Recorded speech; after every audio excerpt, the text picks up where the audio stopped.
Bismillahirrahmanirrahim. Assalamualaikum warahmatullahi wabarakatuh.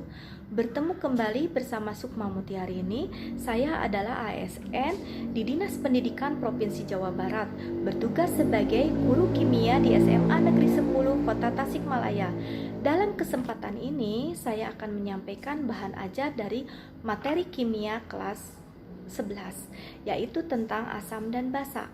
Tepatnya kompetensi dasar 3.10, yaitu menjelaskan konsep asam dan basa serta kekuatannya dan kesetimbangan pengionannya dalam larutan. Indikator pembelajarannya yaitu 1. Mengidentifikasi zat-zat yang bersifat asam atau basa dalam kehidupan sehari-hari.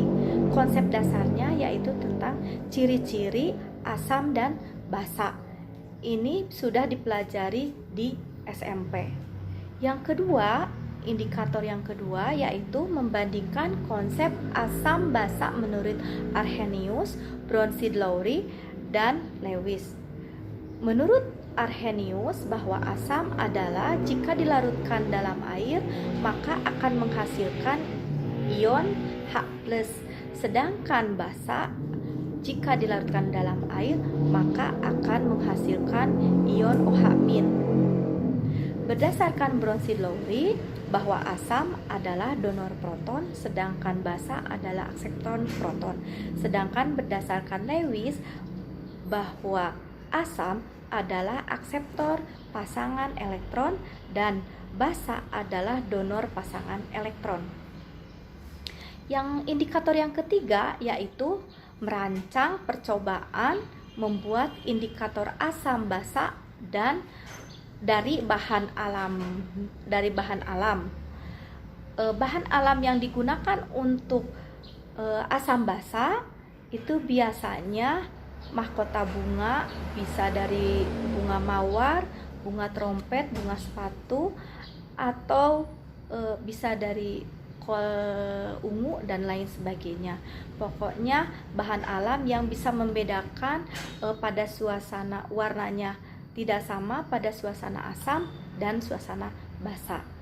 Kemudian yang keempat yaitu mengidentifikasi beberapa larutan asam basa dengan beberapa indikator.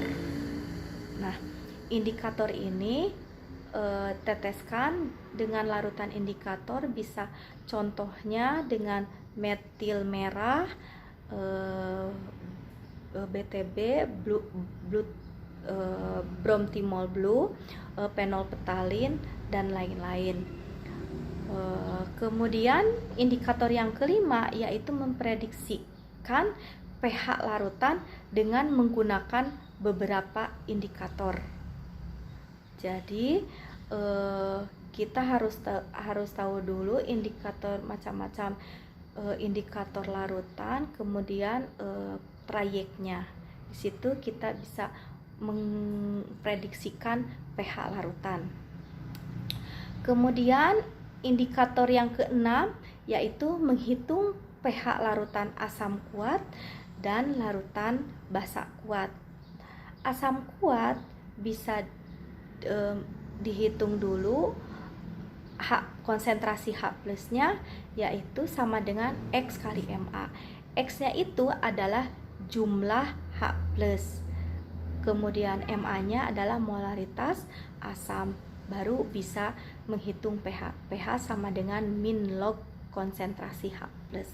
Untuk basa kuat yaitu rumusnya karena basa mengandung OH-, maka dicari konsentrasi OH- dulu sama dengan X kali Mb. X-nya itu adalah jumlah ion OH- kali molaritas basanya. Kemudian ketemu konsentrasi OH-, maka mencari pOH yaitu sama dengan min log konsentrasi OH-. Ketemu pOH, maka pH-nya akan sama dengan 14 dikurangi pOH. Kemudian menghitung nilai Ka larutan asam lemah atau Kb larutan basa lemah atau sebaliknya.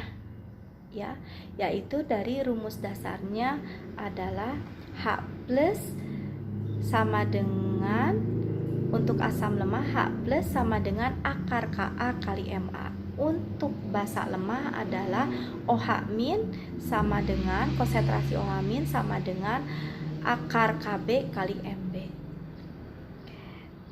Nah, untuk praktikum berapa pH bisa diukur dengan alat, yaitu itu adalah termasuk indikator yang ke-8 ya, mengukur pH berbagai larutan asam lemah, asam kuat, basa lemah, basa kuat, dan konsentrasinya sama yaitu dengan menggunakan indikator universal atau pH meter.